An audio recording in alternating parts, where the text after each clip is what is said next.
안녕하세요. 정시훈입니다. 이번 영상은 양자 AI 혁명, 인공지능의 다음 도약은 양자 컴퓨터라는 제목으로 요즘 이제 소프트웨어 분야, 양자 컴퓨터 소프트웨어 분야에서 가장 관심이 많은 영역입니다. 양자 머신러닝, 양자 기계학습에 대해서 알아볼 예정이고요. 사실 뭐 제가 엄청 잘하는 전문가는 아니고 여러분들한테 좀 쉽게 전달 드리려고 하는 거라서 지난 영상에서 약간 좀 안 좋은 댓글들 다신 분들이 계셔서 좀 마음이 아프긴 한데 하지 말까 하다가 그래도 또 좋아해 주시는 분들도 계신 것 같아가지고 계속하기로 했습니다. 예, 그러니까 뭐 그냥 가볍게 일반인들이 이해한다는 정도 수준으로 생각하신다 생각하고 봐주시면 감사하겠습니다. 일단 이제 그 양자 머신러닝, 양자 기계학습이 이제 주목을 받는 이유는 아무래도 우리 지금 현대 인공지능이 가지고 있는 한계 때문에 그렇습니다. 이게 점점점 더 명확한 한계가 지금 보인다라고 얘기를 하는데 일단 제일 큰 이유는 데이터 규모가 아주 폭발적으로 늘어나고 있어요. 2020년에 생성된 데이터가 뭐 한 64제타바이트 이 정도 된다. 뭐 이런 얘기들을 하고 있고 그리고 이게 거의 매년 두 배씩. 지금 이 그냥 그래프가 제가 보통 이제 클로드 가지고서 제가 여러분들한테 설명해서 다이아그램 그리라고 하는데, 이렇게 올라가는 기하급수로 올라가는 거거든요. 예, 그러면 이제 뭐 이 큰 라지 랭귀지 모델도 원래 그랬고, 근데 이게 거의 뭐 매년 두 배씩 늘어나요. 그러면은 문제 크기가 이렇게 증가하는 거랑 똑같거든요. 데이터가 늘어난다는 것은. 그러면 이제 기존 AI 알고리즘 계산하는 비용도 지수적으로 증가를 하게 되죠. 그래서 그 중에서도 이런 데이터를 활용해서 고차원의 최적화 문제라든지 뭐 양자역학 시뮬레이션이라든지 과학 관련된 쪽은 이게 데이터 양이 늘어나면 진짜 연산량이 그냥 엄청나게 늘어버려요. 그래서 수십 년이 걸릴 수가 있다. 뭐 이런 얘기들 많이 하지 않습니까? 그러니까 이걸 좀 어떻게든 해결할 필요가 있는 거죠. 그 다음에 이제 에너지 소비 문제도 만만치가 않아요. 왜냐하면 대형 모델, 보통 라지 랭귀지 모델 하나 학습하는데 전력이 어떤 경우엔 중형 도시가 하루 동안 쓰는 그런 전력을 맞먹는다 이런 얘기들도 하잖아요. 그럼 환경적으로도 그렇고 경제적으로도 지속 가능하지 않겠죠. 여전히 GPU 많이 쌓아가지고 할 수는 있는데 그런 면에서 또 수억 명이 쓸 거 아니에요. 그런 게 좀 문제고 마지막으로 이제 특정 문제에서는 고전 알고리즘 가지고서 근본적인 한계에 부딪히는 그런 종류들이 있습니다. 그게 소위 얘기하는 뭐 과학 시뮬레이션 관련된 게 하나고, 그 다음에 MP 하드라는 얘기 들어보셨는지 모르겠는데 그런 종류 문제들을 해결할 때는 기존 컴퓨터 가지고 하면은 연산량이 너무 많이 늘어서 한계에 굉장히 많이 부딪히거든요. 그래서 이런 도전 과제들을 우리가 새로운 계산 패러다임을 활용해서 양자 알고리즘을 머신러닝 AI하고 특히 같이 쓸 수 있다면 얼마나 좋을까?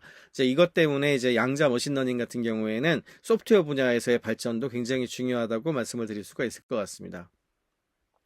양자 컴퓨터의 기본 특징에 대해서는 제가 다른 영상에서 잘 정리를 해서 말씀을 드렸기 때문에 자세히는 말씀 안 드리고, 혹시 그 영상을 못 보신 분들을 위해서 세 가지 특징을 이용한다는 얘기만 말씀을 드릴게요. 0과 1이 중첩되어 있는 슈퍼포지션, 중첩이란 특징을 가지고 있어서 중간 형태의 것들을 할 수 있다는 거. 그 다음에 즉각적으로 큐비트가 바로 연결되어 있는 동시에 변하는 페어로 움직이거든요. 그럼 병렬성이 되게 좋아져요. 그 다음에 양자 간섭 현상을 통해 가지고 이 집단 확률로 어떤 것을 답을 낼 수 있을지를 이렇게 몇 번 거치다 보면은 이렇게 한쪽으로 수렴되는 그런 것들을 관측을 할 수 있거든요. 예, 그런 어떤 세 가지 특징을 활용해서 컴퓨터를 돌아가게 만들면 양자 컴퓨터 연산이 쉽다. 일단 요거 기본으로 해두고, 그러면 소위 얘기하는 양자 AI, 양자 신경망, 양자 머신러닝은 어떻게 만드는지 그걸 간단하게 바라보겠습니다. 이건 아직 다들 많이 하고 있는 종류라서 연구도 많이 하고, 특히 이제 빅테크들이 연구들을 많이 해요. 아무래도 AI하고 같이 플랫폼을 제공하려다 보니까 뭐 마이크로소프트, 구글, 그 아마존 이런 데에서 굉장히 열심히 하고 있는 종류인데, 양자 기계학습이라고 하면은 기존의 기계학습이라고 하는 그 방식이 있거든요. 기존의 기계학습의 방식에다가 양자 컴퓨터 원리를 확장해서 적용하는 개념이에요. 그러니까 그게 이제 가장 큰 차이점인데, 일반적인 기계학습하고 양자 기계학습에 뭐 약간의 차이가 좀 있거든요. 뭐 예를 들자면은 고전적인 기계학습 같은 경우에는 데이터를 일단 벡터나 행렬로 변환을 합니다. 그리고 양자기계학습에서는 그 벡터나 행렬로 변화하는 게 아니라 양자 상태, 큐비트라는 형태로 변환을 하겠죠. 이렇게 하게 되면 조금 더 이제 기존 컴퓨터보다 더 풍부한 정보를 표현할 수 있다, 이렇게 얘기를 많이 하고 있고요. 그 다음에 처리 방식 측면에서 보면은 일반적인 고전적인 그 머신러닝 같은 경우에는 순차적 계산을 하는데, 양자 접근 방법은 병렬 처리를 이용한다. 자동 병렬인 거죠. 양자 접근법은 이게 큰 특징이고, 연산을 이제 연산의 답을 낼 때에도 고전적 알고리즘은 확정적으로 어쨌든 곱하고 더하고 뭐 이래가지고 뭐 그 행렬 곱하고 뭐 이래가지고 답이 딱 나오거든요. 어쨌거나. 예, 그래서 확정적인 계산 결과가 나와요. 그런데 양자 알고리즘은 확률적인 중첩 상태를 활용을 하기 때문에 어떻게 보면은 굉장히 모호한 특정 패턴 인식 문제에 유연한 모델링을 할 수 있다. 이게 가장 큰 장점이에요. 그래서 이런 게 이제 좀 차이가 있고, 또 모델 구조의 측면에서 봤을 때에는 고전적 기계학습이 신경망이라든지, 그 다음에 제가 사실은 박사를 unsupervised learning, 이제 비지도 학습이라는 걸 했거든요. 그래서 저는 차원 축소 기술이나 서포트 벡터 머신, PCA 뭐 이런 기술들이 있어요. 이게 전통 머신러닝에서 이렇게 커다란 데이터를 줄여가는 과정이거든요. 그런 어떤 신경망도 이제 그런 종류의 하나로 생각을 하셔도 돼요. 신경망이나 서포트 벡터 머신 같은 구조를 이용하는 게 고전적 기계학습의 방식이라면, 양자 기계학습은 양자 회로하고 양자 게이트를 기반으로 해서 이런 거를 이제 찾아냅니다. 이제 이런 게 구조적인 차이, 모델 구조의 차이. 그러니까 신경망이나 서포트 벡터 머신 같은 걸 쓰느냐, 아니면 양자 회로와 양자 게이트를 쓰느냐, 뭐 이런 차이가 있다는 거죠. 그러면 양자 기계학습 알고리즘의 기본 흐름을 간단하게 정리를 여기 해봤는데요. 크게 세 단계로 보시면 돼요. 여기 고전 데이터가 이렇게 쭉 있다고 치면, 첫 단계는 양자 인코딩이라고 하는 과정을 거칩니다. 일반적인 고전 데이터를 양자 상태로 일단 변화를 해야 되는 거거든요. 어떤 걸 연상을 하시면 되냐면, 우리가 2D 이미지가 있는데 이걸 3D 홀로그램으로 변환을 가끔 하잖아요. 3D 홀로그램으로 변환하는 과정 비슷한 거다라고 생각을 하시면 될 것 같아요. 데이터를 큐비트로 일단 인코딩을 한다는 거, 이게 첫 번째 제일 큰 차이, 첫 번째 단계고요. 두 번째 단계는 양자 신경망 또는 파라미터화된 양자 회로를 통해서 처리를 해요. 이게 소위 양자 연산 관련된 부분들인데, 이 양자 신경망 관련된 것들이 요즘 연구가 종류별로 많이 되고 있다라고 하고 있습니다. 이거는 이제 앞으로 이제 소프트웨어 분야에서 굉장히 많은 연구가 진행이 될 분야라고 생각을 하고 있고요. 2단계에서 소위 얘기하는 양자 게이트를 이용해서 데이터를 다양한 방식으로 변형도 하고 처리도 하고 뭐 이렇게 되는 거죠. 여기 보면은 이제 캣사이 여기 이렇게 표현이 돼 있죠. 이게 이제 양자화 됐을 때는 이런 표기로 쓰거든요. 그래서 요걸 일단 변형을 한 다음에 캣사이에서 요 V라고 되어 있는 게 신경망에 집어넣어서 답이 나오게 되는 어떤 그런 종류들이에요. 이게 강화학습하는 것도 있고 여러 가지들이 지금 연구되고 있는 것으로 알고 있습니다. 그리고 이제 마지막 단계가 측정 단계가 될 텐데요. 측정 단계 같은 경우는 양자 상태를 관측을 하는 거죠. 양자 상태를 관측을 해서 결과를 얻는 건데, 이게 이제 양자 역학은 확률적 특성을 통해 가지고 이제 결과를 내는 거기 때문에 측정하는 순간 상태가 붕괴를 하기 때문에 더 이상 계산은 못 하거든요. 그러니까 반복해서 여러 번의 측정을 필요로 해가지고 이렇게 하나의 덩어리로 답을 내는 그런 거라고 생각을 하시면 됩니다. 그래서 이 양자 기계학습이 유용한 분야가 아마 앞으로 점점 늘어날 거라고 생각을 하고 있는데, 그 중에서 가장 많이 관심을 가지고 있는 분야는 복잡한 패턴 인식이라든지 최적화 문제, 그리고 양자 시스템 자체를 시뮬레이션 하는 거, 뭐 이런 종류들 쪽이 가장 많은 관심을 가지고 연구가 되고 있어요.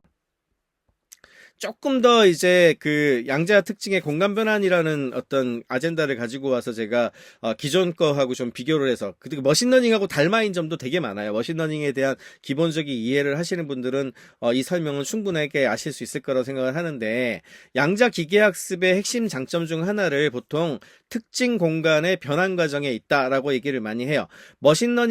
지금 머신러닝 같은 경우에는 특징 공간이라고 하면 데이터 포인트들이 존재하는 차원상의 공간을 의미하거든요. 이게 다차원 공간에서 점들이 뿌려져 있다라고 생각을 하는데, 지금 여기 보여드리는 건 2D 데이터 포인트에 파란색하고 빨간색 그 데이터들이 널려 있는 거죠. 그럼 이제 이 두 개를 구분하기 위한 선을, 이게 이제 가장 심플한 거는 선형획이라는 게 제일 심플해서 보통 요렇게 해서 요렇게 그으면 될 것 같잖아요. 예, 근데 요거 이제 점선은 좀 잘못 그렸습니다. 예, 요렇게 해서 요렇게 그려나가야 되겠죠? 그러니까 이런 식으로, 지금 보면은, 이쪽하고 이쪽 같은 경우에는 명확하게 구분이 되는 것 같지만, 가만히 보면은 중앙 부근 이 근처에서 이렇게 막 섞여 있는 분야가 있잖아요?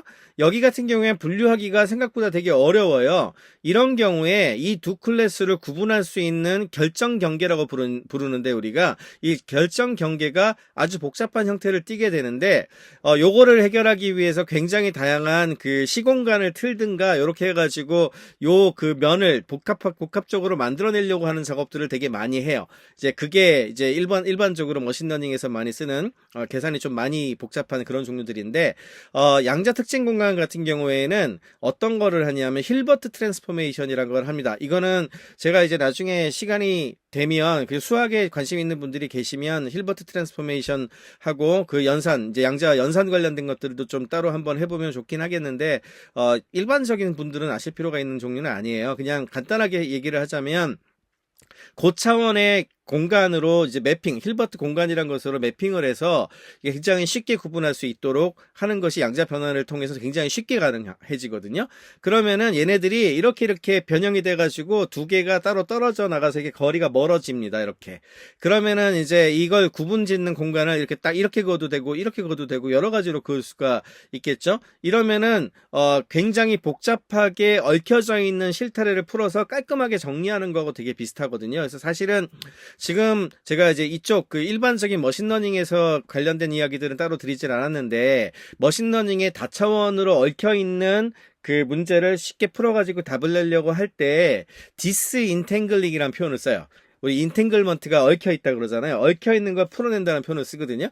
예, 비지도브 학습 이론에서 굉장히 많이 나오는 용어예요. 이런 이제 복잡하게 뒤얽힌 고차원 데이터에서 서로 독립적이고 의미 있는 요인들로 분리해내는 과정을 보통 디스인탱글링이라고 하는데, 이게 양자 변환하고 굉장히 비슷한 맥이 닿고요.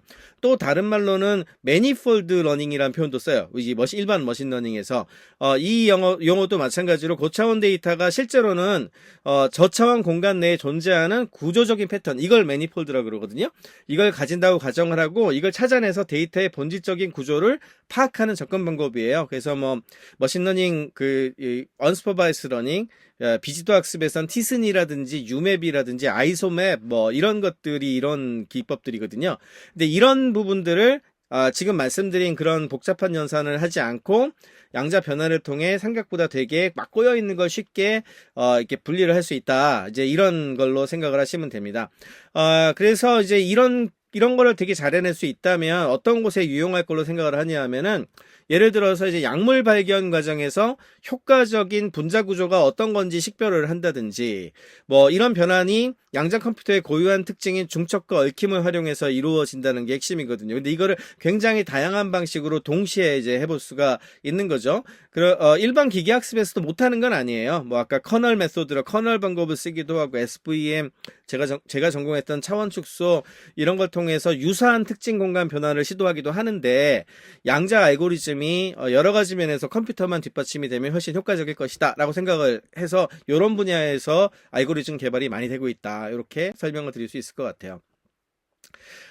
그래서 이걸 이제 현대의 AI 기술하고 양자 기계학습을 둘이 이제 1대1로 놓고서 서로 비슷한 종류 하고 있는 것들을 한번 매핑을 제가 시켜본 건데, 두 기술의 공통 요소는 결국에는 지금 머신러닝 우리 얘기하고 있는 것도 다 이거예요. 고차원 데이터 엄청 큰 거를 얼마나 효율적으로 표현하고 처리할 수 있는가의 알고리즘을 여러 가지로 개발을 하는 거거든요.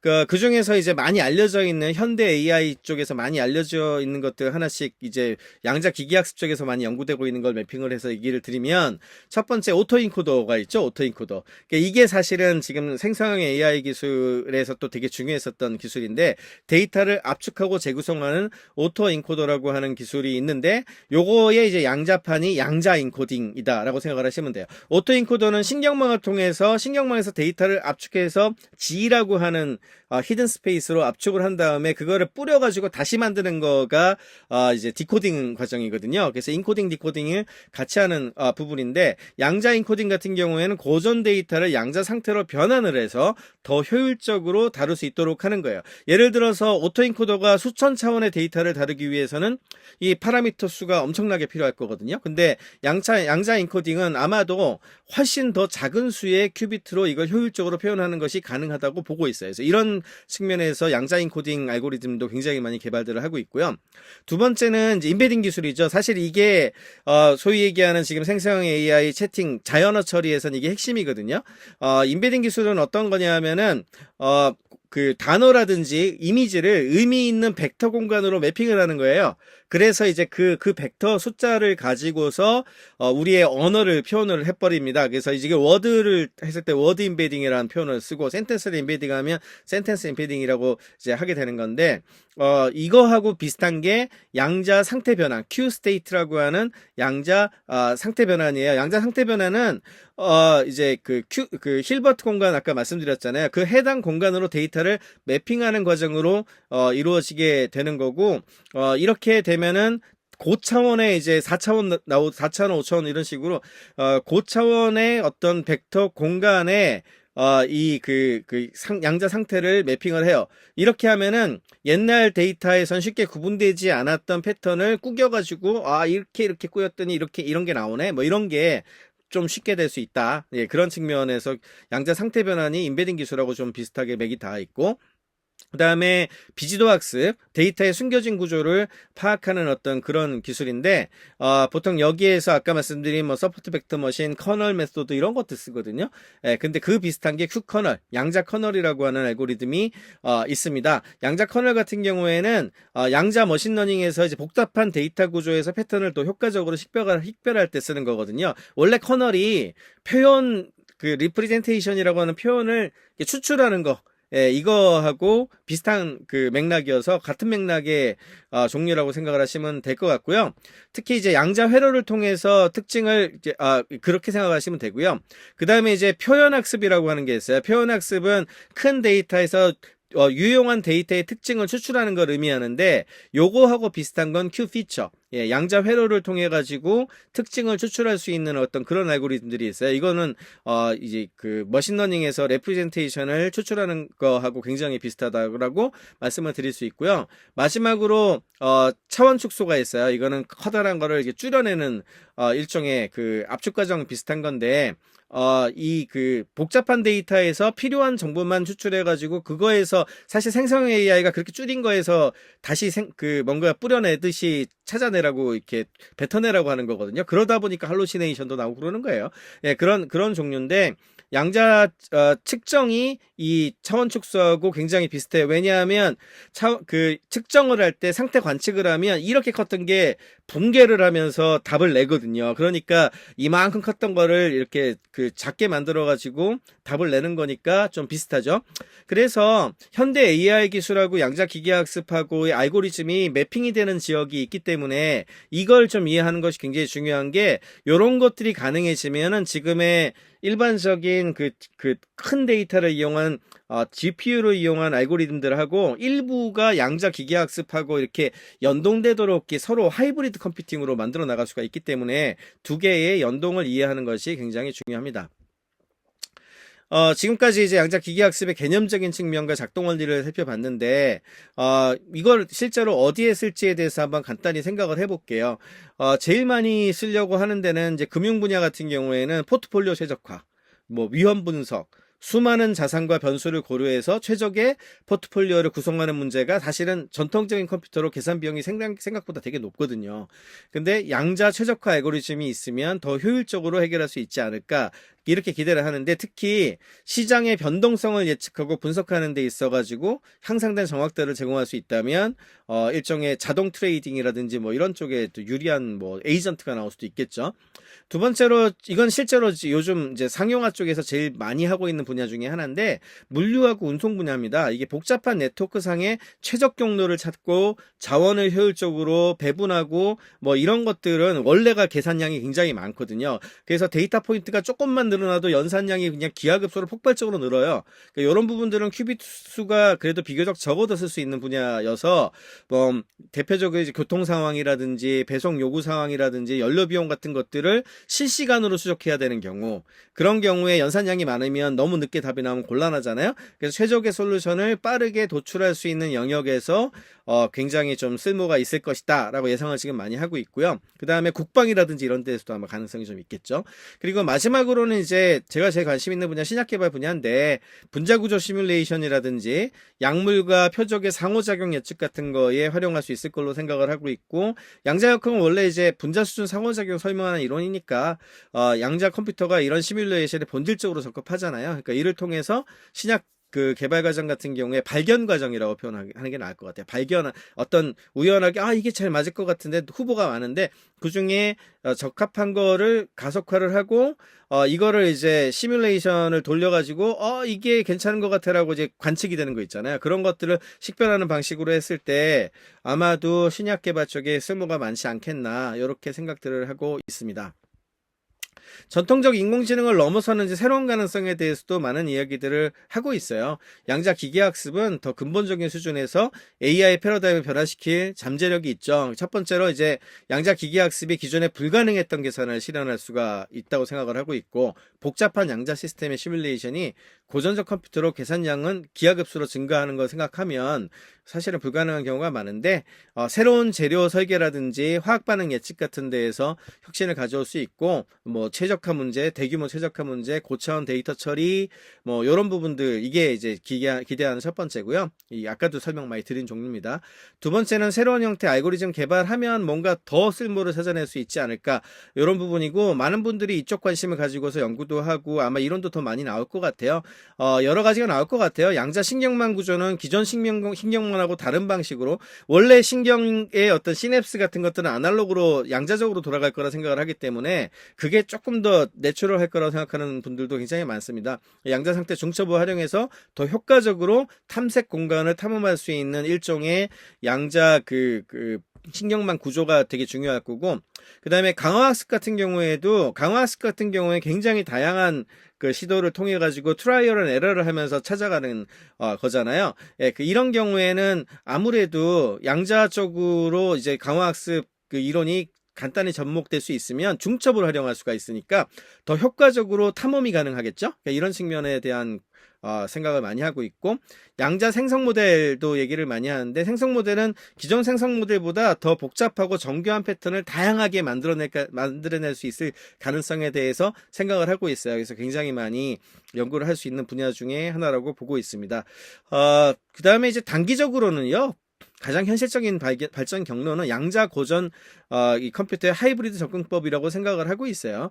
기존의 AI 시스템하고 양자 컴퓨팅 모듈을 결합해서 각각의 장점을 활용하는 방식이고, 예를 들자면 기존 신경망의 특정 계층이라든지 연산만 양자 회로로 대체한다든지, 특정 최적화 단계에서만 양자 알고리즘을 쓴다든지, 뭐 이런 하이브리드 접근법은 현재의 제한적인 양자 하드웨어, 사실은 앞으로 몇 년간 1000큐빗, 수천 큐빗 나오기 힘들거든요. 아마 수백 큐빗 정도에서 해결을 해야 될 것 같은데, 그 정도에서도 쓸 수 있는 어떤 어플리케이션을 만들어내는 건 이 방식이 될 걸로 생각을 하고 있고, 이런 새로운 가능성들이 양자 기계학습이 단순히 기존 AI의 속도를 향상시키는 걸 넘어서서 근본적으로 다른 방식으로 인공지능을 개발할 수 있는 토대를 마련한다. 지금 챗GPT 포함해서 스케일링 로가 약간 뭔가에 부딪힌 느낌도 좀 들잖아요.